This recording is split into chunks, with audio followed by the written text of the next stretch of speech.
This is Join Us in France, episode 558, 558. Bonjour, I'm Annie Sargent, and Join Us in France is the podcast where we take a conversational journey through the beauty, culture, and flavors of France. Today, I bring you a conversation with David Palachek about reconnecting with France, exploring Paris, and the adventure of real estate shopping in the Loire Valley. If you've ever dreamed of living in France or want insider tips on travel, culture, and making big life changes, this episode is packed with inspiration and practical advice you will not want to miss. This podcast runs on chocolatine, caffeine, and the support of wonderful humans like you. You book itinerary consults, take my voice map tours, ride shotgun in my electric car, come to the boot camp, or slip me a few euros on Patreon, and I love you for it. Want to keep me going and skip the ads? There's a link for that in the show notes. Head to joinusinfrance.com/boutique to purchase any of my services, and thank you so much. For the magazine part of the podcast, after my chat with David today, I'll discuss the Eiffel Tower's secret engine and a milestone in the restoration of Notre Dame. Want all the links and the full episode transcript? You'll find everything on the page that lists all episodes by month at joinusinfrance.com/episodes.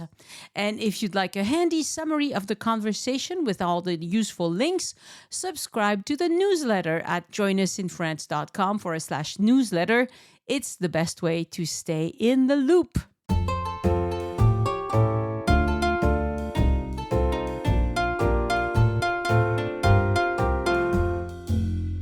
Bonjour, David Palachek, and welcome back to Join Us in France.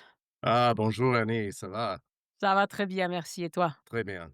So, this is your fourth time on the show. You were here talking about a vacation you took long ago on episode 119 that I called Candes-Saint-Martin, but I don't know that we talked about that mostly, but whatever. The second one was episode 195, how to look stylish in Paris, because you care about those things.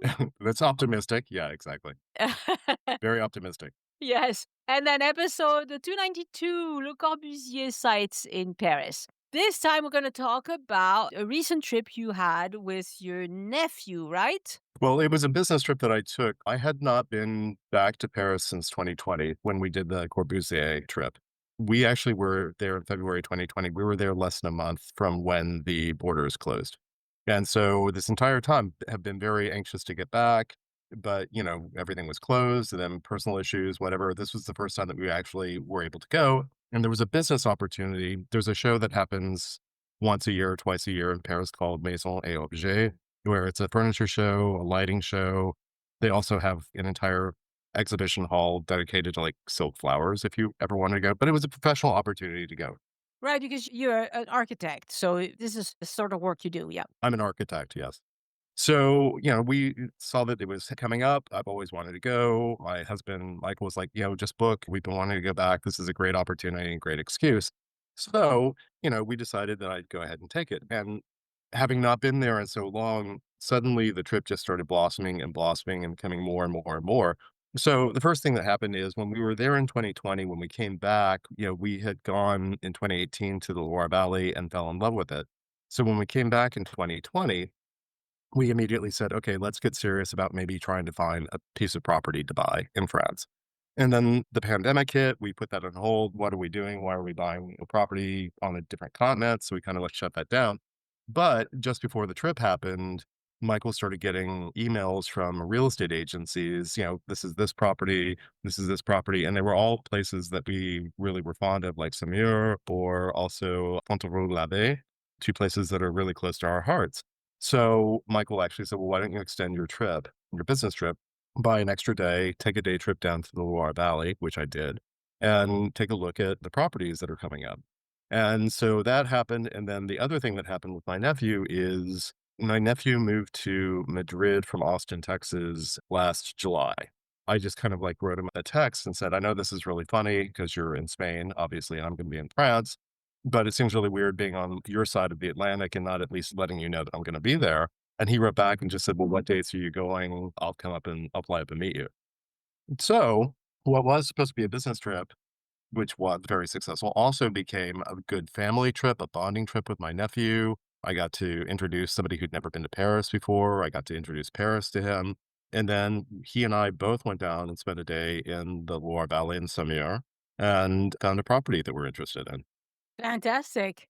How many trips have you taken to France or Paris or Saumur altogether? Like, I think I'm at 6 now because I know I've stayed in 4 hotels. I've stayed in the Hotel Mayfair, I've stayed in the Pavillon de Rennes, I've stayed in the Hotel Montauban, and then this time I stayed in a very interesting property, which is on a barge in the river called Off Paris Seine, and then we were there once for a day trip from London that we went to see the, Musée des Arts Forains, so we were there for one New Year's Day one time, and then we also flew in with my parents the time that we went down to the Loire Valley, so that makes 6. wow, that's a lot. That's all. And it's interesting that you just today I was listening to somebody talking about people who have a project to move away from home. Sometimes it's in retirement, sometimes it's before they retire. And he was saying that only 4% of people who talk about this actually do it. But it sounds like you might actually do it. Well, it's the wheels are going. It's funny because I was talking to my therapist about this. There it is actually a point where it's like, it's good to have a dream or a fantasy. And a lot of people, I think, have a fantasy about, someday I'm going to live in France. Okay, well, what does that look like? And if you really do want to do it, what are the steps that you start taking? Do you start doing real estate investigations, which again could be fantasy? I want to live in a $3 million house on the Côte d'Azur or something like that, which is not where we are. But if you really do want to take it from a fantasy to a dream, it's like you can start taking some concrete steps. And we definitely have taken those concrete steps. Michael reached out to the real estate agent who had sent us this one property in Saumur that we're very interested in. And, started corresponding with her. And then we started corresponding that I was there, was going to take a day trip down and started, doing the investigation too, because theoretically, yeah, it's fine. We're in New York. I could fly to Paris, but what's going to be like getting from Paris to the Loire Valley? Is it something I'm going to want to do long term? So we took the TGV down and it took a little over 2 hours. And it's okay, well, this is doable, especially if we're only doing it once or twice a year or going for 2 or 3 or 4 weeks at a time. This is completely doable.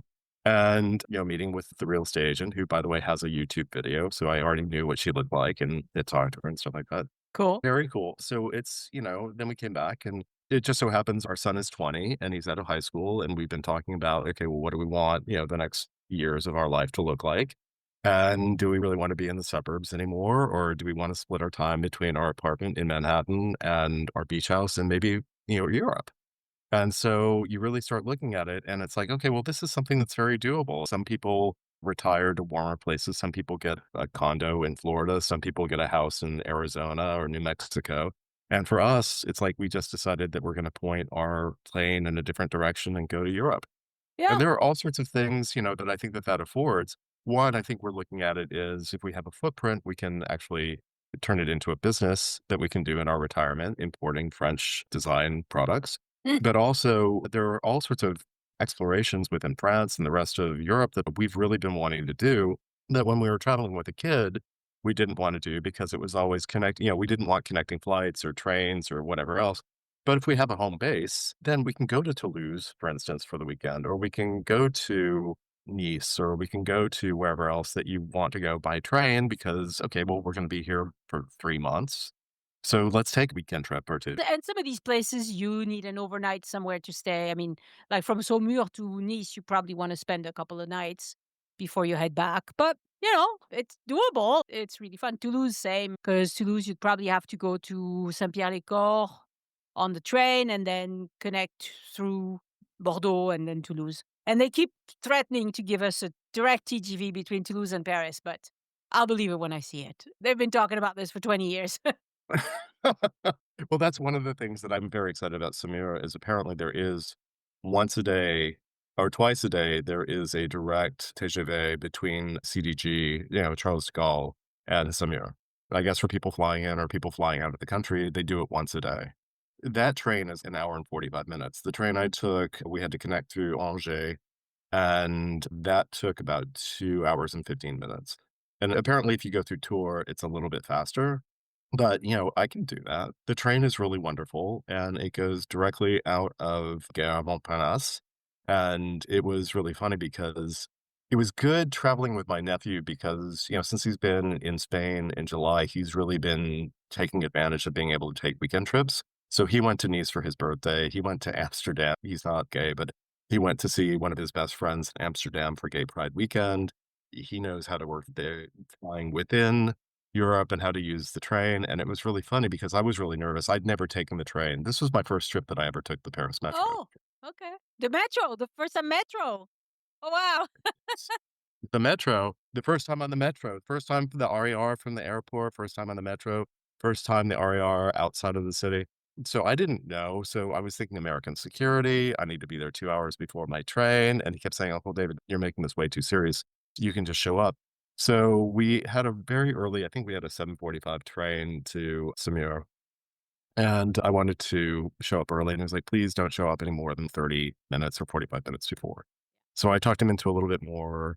We took a G7 taxi to actually, I think he hired an Uber, but we took an Uber to Gare Montparnasse, which took less than 20 minutes, and then we just sat. Because it's like, there is no it was really funny because Charlie was even saying, he was like, "Oh my god, the security is even more lax in France than it is in Spain," because basically you just swiped your pass on your phone and you walked onto your train and you were there. And I'm like, "Oh my gosh, this is so Yes, because the easy." TGV in Spain, you have to go through security, kind of a metal detector sort of security. In France, you don't do that. And there's no point showing up more than 30 minutes before your train because imagine you need to go to the bathroom. Okay, bathrooms at the train station are terrible. Try to avoid it. But if you must, you must. You might want to get a sandwich or a drink. That takes 5 minutes. There's plenty of places to get stuff like that. And then they won't announce your platform until 20 minutes before it's time to go. So there's no point getting there more than 30 minutes ahead of time, really, for a train, for a TGV. Right, right. It was wonderful. It was wonderful. I will have to say one thing about the bathroom, which is really funny. On the way back, we were transferring over in Alger, and we had a layover. I think it was like 25 minutes, 35 minutes, something like that. And the train station in Alger is not air conditioned at all. It was really cold the day we were there, cold by France standards, not by New York standards. So we were camped out in the relay store that was there, the newsstand store, because that's the only place that had heat, and I needed to go to the bathroom. And so I went, finally found the bathrooms, and I started walking in, and the attendant that was there was like, "No, no, no, it's like 50 cents," or it was like $1 for a public bathroom. And I just looked at her, I was like, "You're crazy. I'm not paying for that. I'm so cheap." I was like, "I'll wait till I get on the train." Yeah, yeah, yeah. For train stations, you often have to pay a little bit to get to the bathroom. All right. So tell me briefly, why do you like the Saumur area so much? What attracts you to it? Besides the proximity to Paris, obviously. Well, right, so 2 hours from Paris is great, but what's really great about it is we had taken a trip there in 2018 with my parents and my sister and brother-in-law, and really at the time fell in love with the area. We were staying in a manoir, a really beautiful manoir in, Verpennes-sur-Loire, and it was this great walled property, and it was a small, manoir and a barn, and the owners were Americans. They lived in the barn and then rented out the manoir when it was rentable in season. It had a pool. It was actually a walled compound, and it was old enough that they actually had been and had gone through all of the building records with the town, and there actually was a door in this wall that had been built or had been blown through the wall for Louis XIV because their property apparently was where they had collected taxes for the entire region. And Louis XIV at one point showed up. And at that time, before that, the only way to get onto the property was to drive underneath the dovecote. And they didn't want the king to be shat upon. So they actually had to open up a different door for the king. But, part of the moat around this noir was still existing, but we had fallen in love with it. Saumur itself is such a lovely town. There's a lovely Place Saint-Pierre, which is the property that we're looking at is actually on Place Saint-Pierre, a really beautiful église that's on the square. There are beautiful markets every Saturday. We were there on a Saturday. The entire town turns into a farmer's market. They drive in oysters from the coast. The vegetables that were in the vegetable stands look like a photo shoot. They didn't look real. You're right on the Loire. You have But they are real. they are real, but it's beautiful. The vibe of the town is really good. It's just big enough. I think it's 26,000 people. So it's big enough, it has its own opera house, which is nice. So performing arts are there. The arts in that area of the Loire Valley are amazing. There's an entire south of the river, there's a road that goes through, and it goes through these wonderful towns like Saint-Martin, that goes through a town called Montsoreau, eventually goes to Fontevraud-l'Abbaye, which is the Fontevraud-Abbey. And in addition to just being a really interesting historic site, they do these like really, really wonderful art exhibits at the Abbey. So when we were there, they had very contemporary art that was there. We were talking to a real estate agent. She said that they just had a Monet exhibit within the last year. So you can be out in the country, but you've got a performing arts center. You've got this great museum. They actually sometimes do yoga, apparently, in the galleries with this art. And I was like, well, sign me up for that. But the other thing is our son is a horse person, and one of the things in Saumur is the Cadre Noir, which is the National Academy of Riding for the French, where they do what's the horse dancing? Dressage. So they do dressage. You can actually go and see a dressage exhibit there. And if you go in the other direction, you end up in Nantes eventually. So for us, it's a really great location. It's relatively easy for us to get into. And, it's just because we love it. We've been there. We were very familiar. Both of us felt like it was someplace that we could spend a lot of time. And at a certain point in our 50s and 60s, it's like, okay, well, we know we want to do this. It's someplace that we're very passionate about, and we'll start. Yeah. And maybe it'll be where we live for the rest of our lives, or maybe we'll get a foothold in spending 3 months out of the year there. We'll start realizing, oh, maybe Toulouse was where we want. Who knows? But what's beautiful about the Loire Valley is that there are so many chateaux that you can visit as well. And most of these chateaux have exhibits that they invite. So you have a lot of exhibits going around to various chateaux. You have ones that are only open on Weekend du Patrimoine, for instance. So, really, if you want to be active in the local culture, you can. There's plenty to do. The food is, I mean, it's not super famous for food. Wine, definitely. Lots of wonderful wines are produced around Saumur. The food is, I mean, nothing comes to mind, but they must have local specialties. They had a bread thing that They grow mushrooms there. that's true mushrooms. Champignon. Yes, yes, yes. It's a lovely part of France, and the whole western coast of France is superb. I mean, really, it's a beautiful place to spend some time. So wonderful. So you said you showed Paris to your nephew. Where did you take him? Like, to you, what's essential Paris? Well, it was really funny because I asked him what he wanted to do, and he said, "Well, I want to do the Louvre," which we ended up doing. And then what else? He didn't even say the Eiffel Tower. I was like, "Do you want to go up the Eiffel Tower?" He said, "No, but not necessarily." Oh, he wanted to see Notre Dame. And, with Notre Dame having just reopened, I told him, I was like, "Well, I'm not sure," because when I found out we were taking the trip, I immediately, because I booked the trip in December, and we booked the trip about 2 weeks before they started taking reservations to see Notre Dame. For the app, yeah. Yeah, through the app. And so, starting in December, I started trying to get tickets and then realized that they were only opening up tickets 24 to 48 hours. Started listening to podcasts and Facebook to try and figure out how to do it. But I had warned him. It's like, okay, well, you know, we may or may not be able to see Notre Dame. And he said, well, what he really wanted to see was the exterior. And I was like, okay, well, we can do that.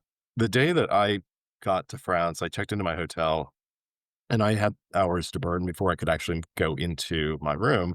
So I had walked the entire city. I'd gone to the Centre Pompidou. I had a business meeting up around the Gare Saint-Lazare. And so I had walked up that area and walked past the opera.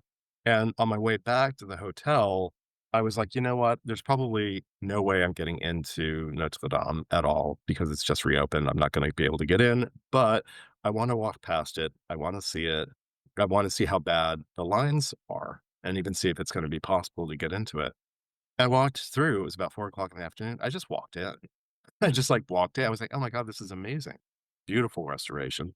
But Charlie was there. He came in Thursday night. He'd flown in from Madrid. He got there. He thought he was going to get there at midnight. He got there a little bit earlier. I had warned him. I was like, I'm really jet lagged. I'm not sure that I'm going to be up for anything tonight, but we'll start off and we'll try Notre Dame to begin with. And then whether or not that is possible, if that's not possible, I'll take you to Saint Chapelle, which is a must see in my book. But anyway, so by the time he got there, I got my second wind and he got there. Our hotel was on a barge And so it had a small restaurant with limited hours. And I knew that by the time he got there, there wasn't going to be food. So I gone to the Monoprix around the corner and just gotten a sandwich and a bag of Dijon chips and stuff like that. So I fed him. And then I was like, you know what? Let's just go walk. It's your first night in Paris. I'm not going to be like a lame uncle and be like, oh, I'm jet lagged. So we walked up the river from our hotel, which was right in front of the Gare d'Austerlitz.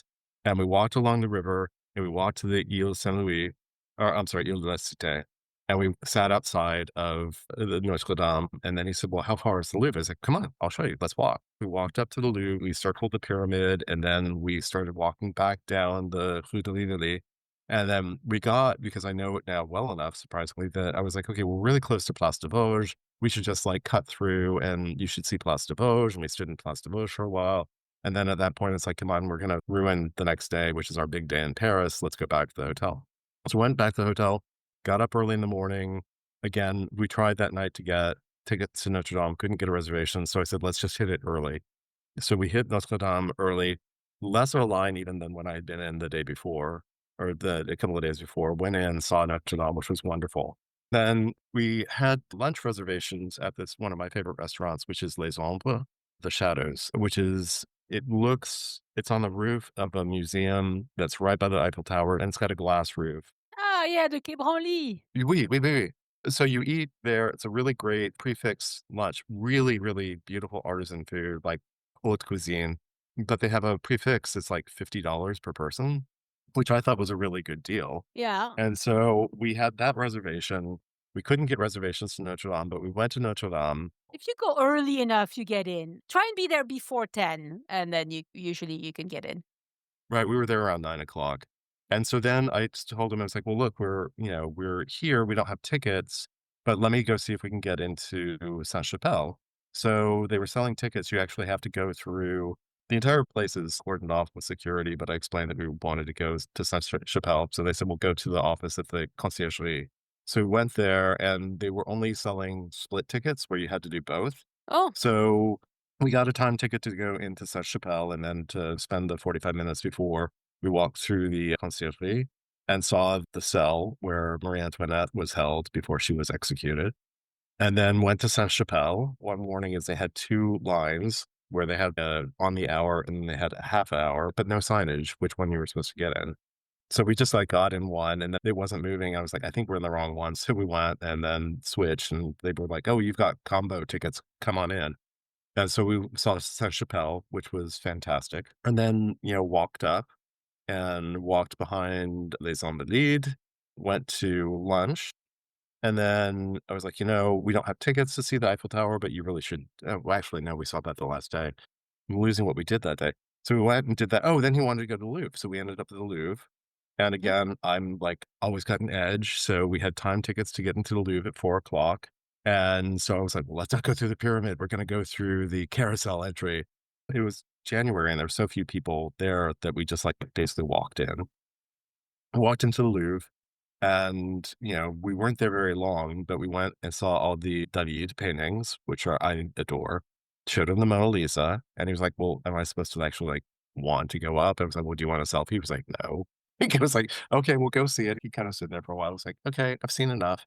We saw Winged Victory. I never was able to find the Venus de Milo, but we were there for a couple hours. It's in a different wing. That's probably why. Yeah, And that's although, why. because we did the complete U, because we ended up leaving out of Richelieu. So we walked out of Richelieu. So we did that, but I just couldn't figure out because it's downstairs. We did see the original foundations of the original historic Louvre. Okay. So we made it down there, but it's like that's the one thing I couldn't find when we were there in the time that we had. Well, in a situation like that, you can ask one of the guards because they take turns guarding everywhere and they typically know exactly how to direct you, but you didn't know that. That's fine. We didn't know that. After we did the Louvre, Charlie was like, well, do you want to go to a siesta and then get ready to go out in the evening? I said, well, why don't we? You had mentioned wanting to go shopping and do some clothes shopping. We're here. It's January. It's in the middle of Les Soldes. Mm, So the deals are going to be incredible. So he was like, sure, let's go. Let's go. So I took him to Galerie Lafayette and to Printemps, where we ended up actually buying some stuff.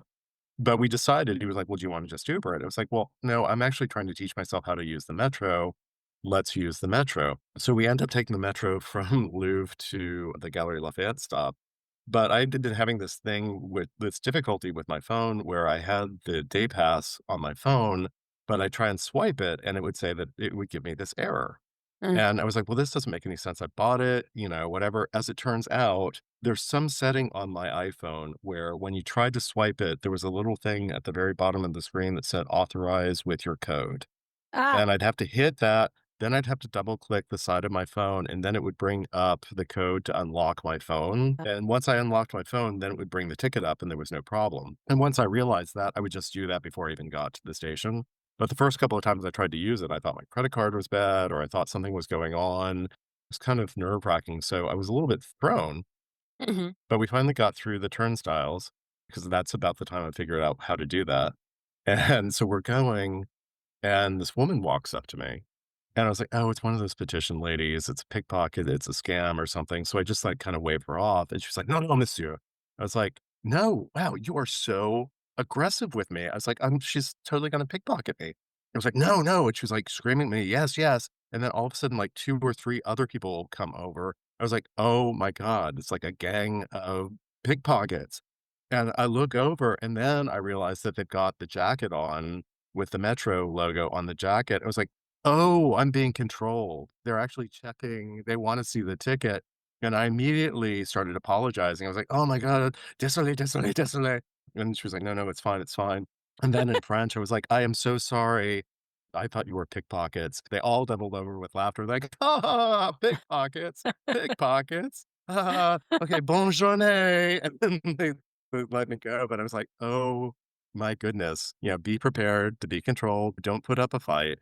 Yeah, there's a lot of controls on the metro, and these people are not friendly. I'm pretty sure I've mentioned this on the podcast before.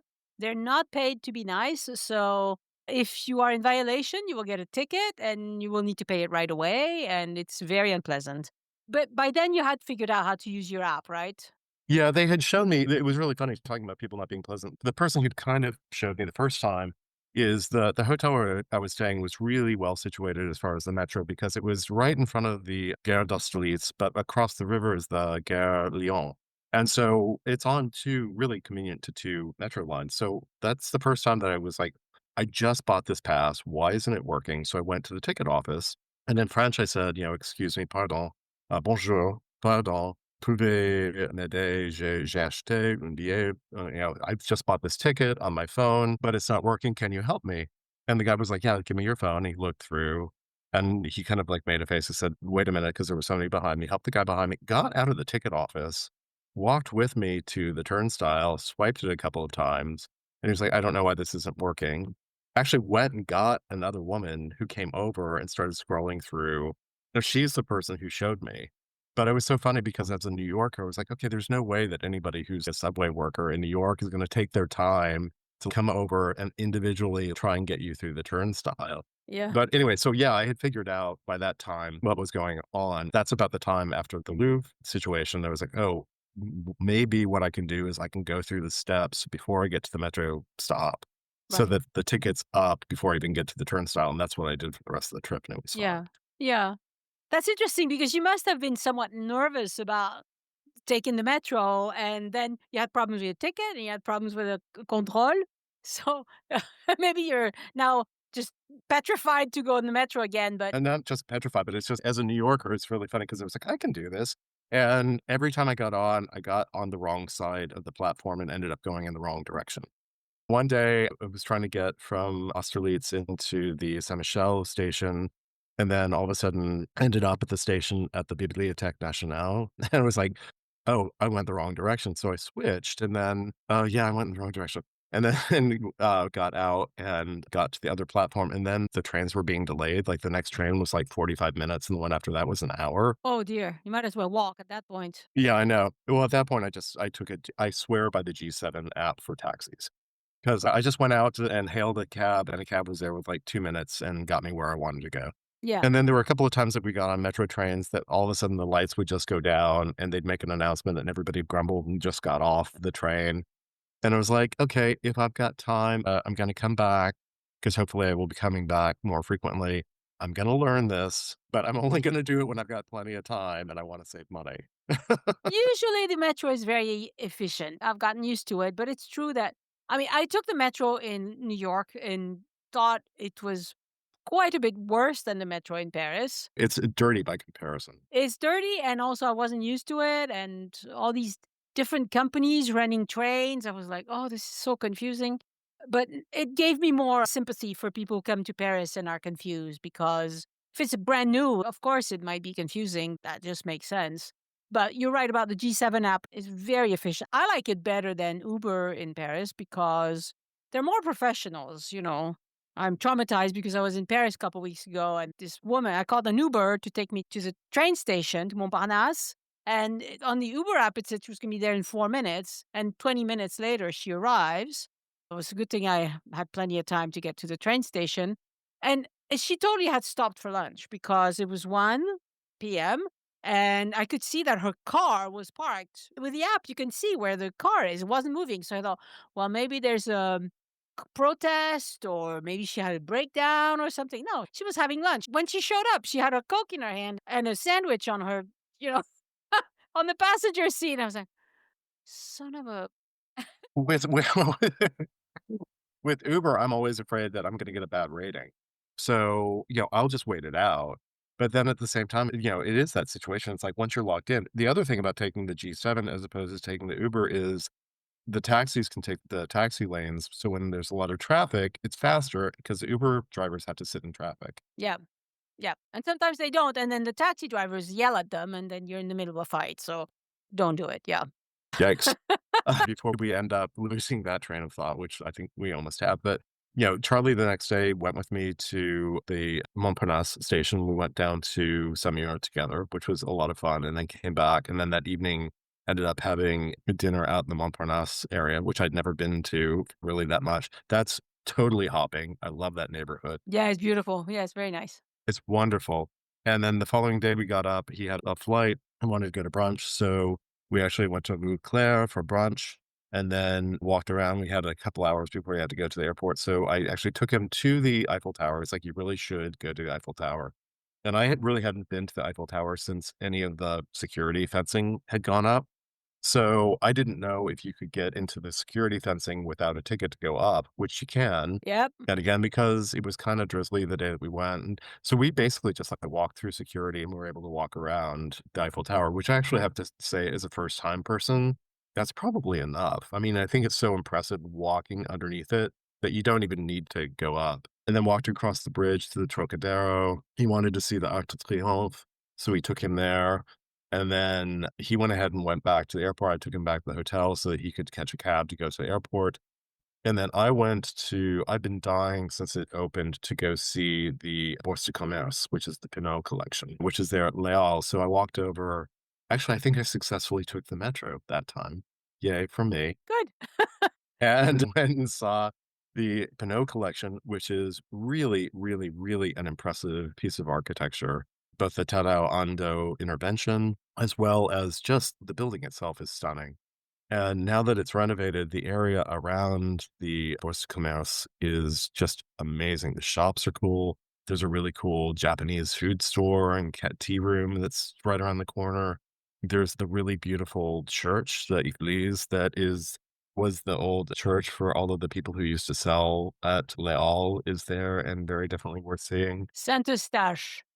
Yes, it's a beautiful, beautiful, beautiful church. And for all the people who complain that, Notre Dame is too clean, just go there and you can see what, churches looked like before they were scrubbed down.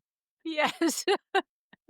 Saint Eustache is a good example of one that needs some help. Yeah. It needs a little scrubbing. Yeah. And then I wanted to go see, there was a really great exhibit at the Grand Palais.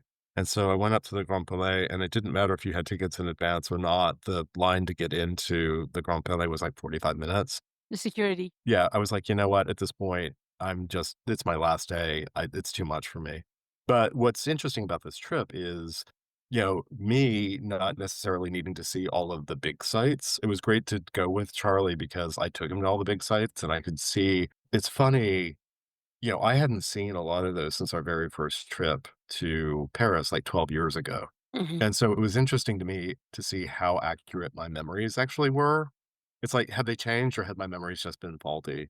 I was like, I liked everything that we saw. I was like, I don't remember that being quite like that. Okay. And Paris has improved, I think, as a result of the Olympics in part. And they're just getting better at being more welcoming and more organized. Paris is a really nice city to visit. I mean, honestly. It's a great city. My French has improved enough that I can mostly communicate in French, and that helps a lot. Yeah, and if you're gonna live there, you need like I'm sure in Saumur you will find plenty of people who speak English, but for everyday life you need at least B2 level of French. It's minimum. Well, so that's all. I adore France and adore Paris. It's the 12 years or so that we've been going. To your point, it's gotten cleaner. It's gotten, I think, more interesting. It's like there's the show that was there. There's an entire new arts community or arts center that I want to go to that I ran out of time called 104. It's like an incubator for new art, and it's around. It's on Rue de Rivoli, right? No, no, I know the one that you're talking about. No, this is actually out by where the Parc de Lafayette is. Huh? So it's out there in that portion of the city where the new symphony is. And it's actually really interesting. It's in the old city morgue, Oh, but it's an arts center and it's all like they commission new works by up and coming artists. I found it accidentally through a sound installation that had been posted on Instagram. I was like, "Oh my god, this artist is so interesting. I wonder where they're showing." And they were showing there, huh. but I ran out of time. But to me, it was like this bug. It's like, okay, well, Paris isn't just these sites. It's like Paris is a contemporary world city. But yeah, there are the things to see, but for me, it's like I've gotten the bug where it's like, okay, well, I want it in rotation because I get to see a lot of things living in Manhattan, but there are things that never even come here Yeah. that I wanted to try and incorporate, see how I can expand my business to start traveling there. I want to continue to go for the arts and for performance and just to be in the city is just amazing. Yeah. And the whole area with the Cité des Sciences and I mean, obviously the opera house there, what is it called? I forgot. Anyway, it might come back. It's really not aged well. The exterior looks awful by now. It was Oh, the one at Bastille? not Bastille is fine.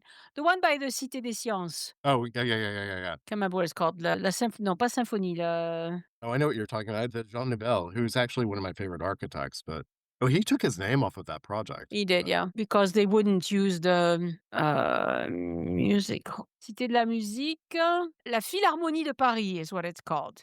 Yes, yes, And yeah, the building doesn't look good anymore. But that whole area has really improved. The Cité des Sciences was very fun. When we went, there were a lot of exhibits. There were a lot of families with children under 10.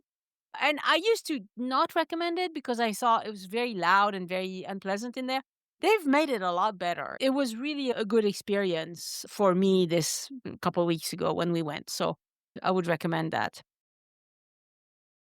Tell me, are there some things you learned about France that you want to share, advice that you want to give people? You've given plenty already, but Well, I think, first of all, taking the train in, there's no way I'm gonna come back and forth to the airport anyway, where other than taking the train, which was I did have a funny experience.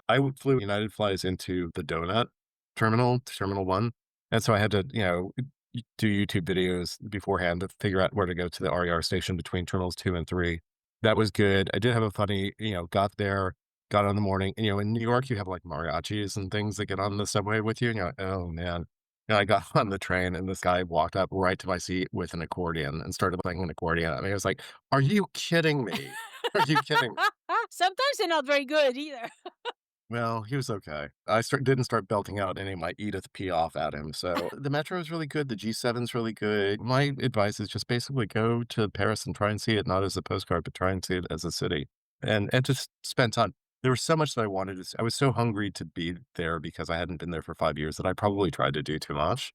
Uh, And I think that, especially for first timers, it's like, well, you may never come back again, but one of the things you're going to miss if you don't take time is you're going to miss what it actually feels like to be in the city. yeah. So I think that there's a lot of like kind of being relaxed that I didn't experience. One thing I do want to hit on before we leave is the hotel where I stayed is really amazing. It's on the river, it's on a retired barge. And basically what they did was they took two barges and they strapped them together and built a 54-room boutique hotel on it. And where the two of them come together, they actually put a swimming pool. Oh, it's the one with the pool. Okay, I know where it is. It Yeah. Yeah, it's the one with the pool. It's the Yeah, one with the okay. pool. I did bring my bathing suit with me because I was like, "I'm not gonna swim in the Seine, but maybe I'm swimming on the Seine." Yeah. I ended up just, like, dipping my toes in the first night I was there just to say I could do it, but it's really it was really quiet because it's just past the Jardin des Plantes, so it's kind of just on the edge of where central Paris is. Super convenient because it's right there by the 2 train stations, and for me, they gave me this, like, really wonderful room on the ground level at the very far end of the hotel, so it was super quiet. The staying in it was really interesting because you really didn't feel that you were on a boat until something really big came by. And then every once in a while, there was kind of a little bit of like a jolt, and it would Yeah. take a minute or two for the hotel to basically come to a stop. I actually found it like a really, really easy place to sleep because it was almost like you were being rocked to sleep every night. But it was great. It's another thing that I would potentially recommend is going.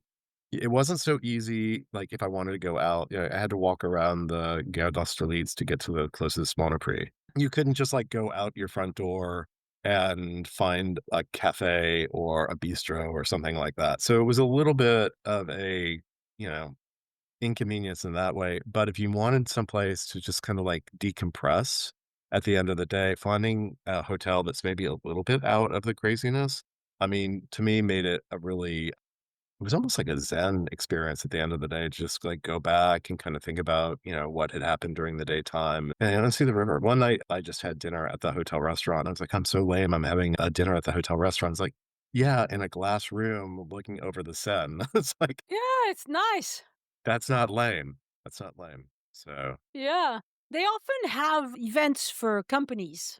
they had one there yeah, they had one there one of the days that I When I was writing my Eiffel Tower tour, because I was staying by Javel, so it's right along there. And so I would walk very often. And that's a great place if you want to jog, by the way, also. there were a lot of joggers. Right. Access to the banks of the river. It's a great place for jogs.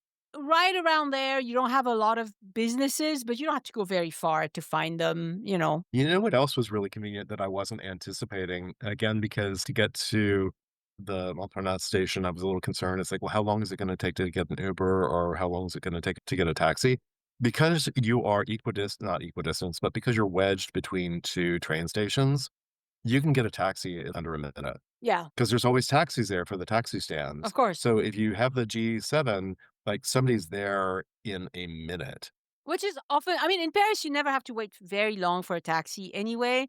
But if you're located well, that's even better. I should mention, you said you would take the RER into the city, and that's a fine thing to do. But just make sure you get the direct train because the trains that stop at every station, there's always somebody who is gonna rush in, grab somebody's bag, and rush out the door, and there's nothing you can do about it. Yeah, I did take the local, but I was so paranoid because You knew about this. you say, like, I almost got arrested because of my fear of pickpockets. But no, I had a stainless steel carry-on that I travel with, and then my carry-on bag with my computer, I actually took the shoulder strap and unhooked it and wrapped it around the handle, like, 3 or 4 times and then hooked it back in. If they'd really wanted to and they had a knife, they could have come but even it was wrapped around so many times that, they wouldn't have been able to, like It would have been hard. Yeah, it would have been hard. yeah. But you just have to be ready. Unfortunately, they can't seem to stop these guys. And it's really easy for them because they just, when it stops at one of the stations, they rush in, they grab whatever is easy, and they rush out the door. And the doors close and the train goes, and you're like, oh my God. And then if you arrive at Orly airport, there's line 14 of the metro now. And I would take line 14 of the metro between Orly and the city center because it's 13 euros, Well, it's the same price to get to CDG. But in CDG, I think it's not as, I would like it a little safer. Let's put it this way. I hear too many stories of people getting robbed along that route. So, yeah. Noted. Yeah, yeah.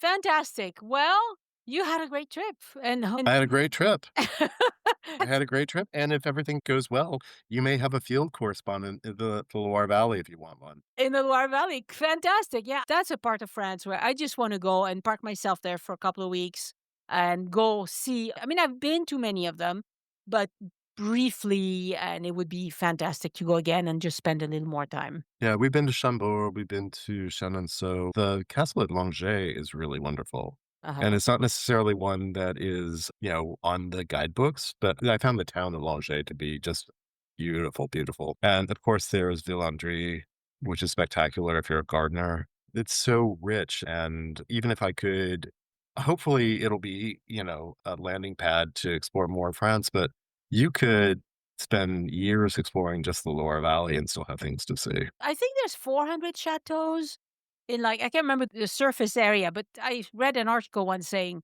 in this tiny area, you have 400 chateaus. It's amazing. It's never ending. And some of them are not open to the public. Many of them are. Some of them, they can't attract anybody because people don't spend that long in the area, really. They will spend 2, 3 nights max and then be off to Normandy or whatever. It's actually not a bad idea to, if you're going to be touring around, especially if you have your own car, to then go on to Normandy or La Rochelle or somewhere like that. My sister and brother-in-law, my brother-in-law is actually a historian. His degrees in history and his specialty is World War II. And so they actually went and they rented, there's a Hertz in Saumur. So they actually rented a car themselves and took a day trip to the Normandy beaches. But it's very definitely doable as a day trip from there. It is. It is. David, thank you so much for talking to me. It's always a delight to talk to you. And thank you for sharing so many great tips. And have a wonderful time settling in Saumur. That's exciting. Yeah, Barry, I'm beside myself. I'm really, really excited. Merci beaucoup. Merci. Au revoir. Au revoir.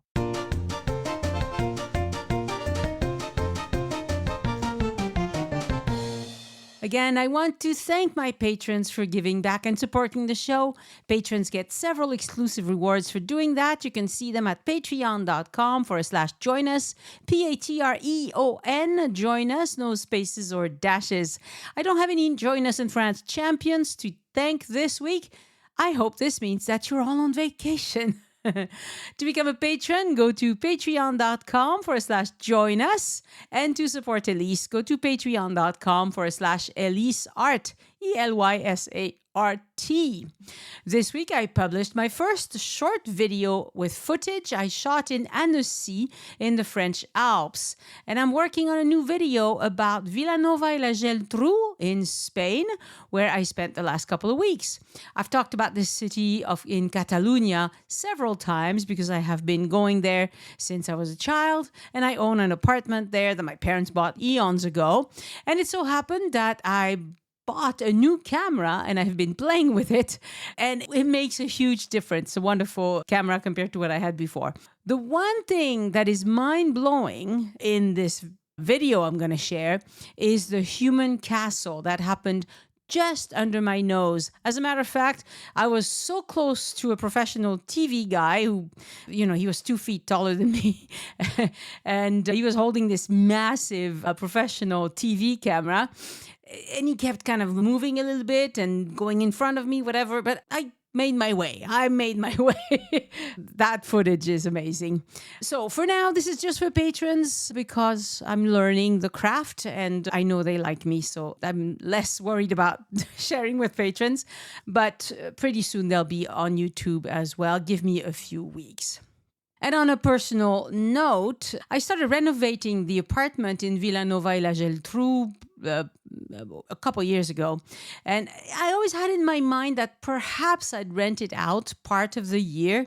Clearly, I want to be able to go there whenever I feel like it. My sister is there right now. My brother will go next. My daughter goes. So do my nieces and their children at this point. So it's used quite a bit. But there are still whole weeks in the year where it's empty. And when you think about it, before you can rent a place out or loan it out even, everything needs to be in good working order. You need to sort out the keys, make rooms in the closet, remove any items that visitors wouldn't have any use for, like my recording equipment, for instance. I keep some there because I always need it. But I'm now ready. I'm very happy with the state of things. So I decided to list it on Home Exchange. That's a good place to start, I think. And so if you're in the home exchange system and would like to spend some time in Catalonia, look it up. It's called Annie's Apartment in Vilanova i la Geltrú. I just barely listed it, so no feedback yet. But I can't wait to have some experience with home exchange. I think that's a very good way to go. If you're planning a trip to France and want expert help, you can hire me as your itinerary consultant. Someone emailed me asking if I'm an old-style full-service travel agent, booking all your rooms and your travel and all that. And I am not. I make recommendations for hotels, for restaurants, for experiences tailored to your needs and based on my first-hand experience with you, since we talk for an hour. But I don't book anything for you. Why not? Well, because I want you to have full control over your reservations, because I think it's just better for you. It's going to work out better for you. If you need to make any changes, if you're not happy with this or that, it's better if you have full control. So if you'd like to book the itinerary consult service or any of my products and services, go to joinusinfrance.com/boutique. Let's talk about the Eiffel Tower's secret engine, which is water power at work. Did you know that the Eiffel Tower is still using hydraulic technology from the 19th century to move visitors up and down its elevators? That's right, beneath all the wrought iron beauty, there's a fascinating bit of old world engineering still at work today. It's one of those hidden stories that most of the 6 million annual visitors never hear about.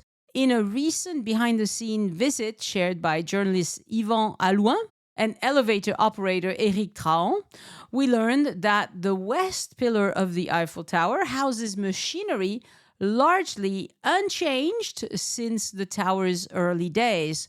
The elevators that transport people up to the second floor, that's 115 meters above ground, operate using a water-based hydraulic system first put in place in 1899 by Gustave Eiffel himself. Here's how it works.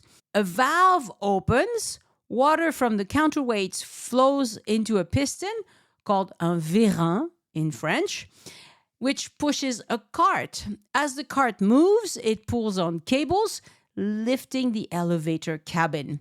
When the counterweight goes down, the cabin goes up. The speed, about 2 meters per second.